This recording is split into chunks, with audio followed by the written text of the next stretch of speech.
Exit 8. This is rated PG-13. It's an hour and 38 minutes. It's produced by Neon, or at least distributed by Neon.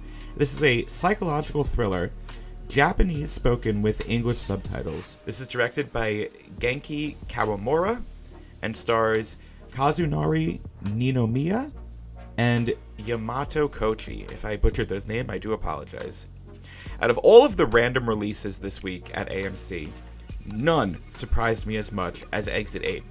We have to talk about it. But before we do, if you like this video and you want to see more, click the like button, subscribe to this channel, and if you want to keep this machine going, please check out my Patreon page.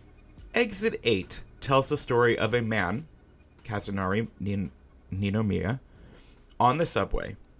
In a packed train car, a single mother is being screamed at by another traveler for not being able to calm her crying baby down. The man ignores the incident and exits the train into the station, heading for Exit 8. As he is walking, his ex-girlfriend calls him up to tell him she was rushed to the hospital and that she's discovered she's pregnant. She asks him, what should she do with the baby? Just as the man is set to answer, he stumbles into a hallway and loses cell phone connection. The hallway is remarkably empty. The massive crowd he exited the train with is gone. The man turns a corner, turns another corner, and suddenly finds himself trapped in an infinite loop. Trapped in this one hallway that no matter which direction he goes, he ends up in the same spot.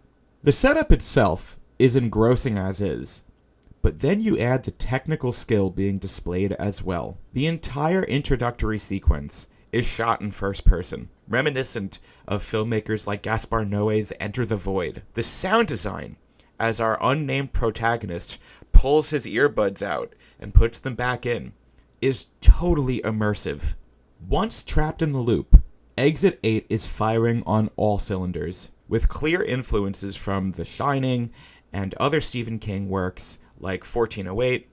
Exit 8 is an exhilarating mindfuck of a film that keeps the audience questioning and engaged. The cinematography from Kazuki Imamura, matched with some really skilled editing and direction, keeps the hallway looking new and terrifying with each new iteration of it.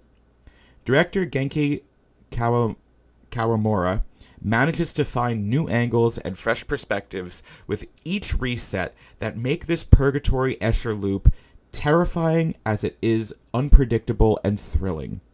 I'm always one for a good metaphor, and while I have seen some argue, weirdly, that the metaphor is hit just a little too hard here, I would respectfully disagree and say the metaphor is actually fully developed here. The movie is clear in its goals and accomplishes them in spades. I had no notes. This will likely do horrible at the box office, especially domestically, but out of all of the releases this week, none compare to this. Exit 8 is where you need to be this weekend. There are just so many turns to get there. I gave this a 4 out of 5.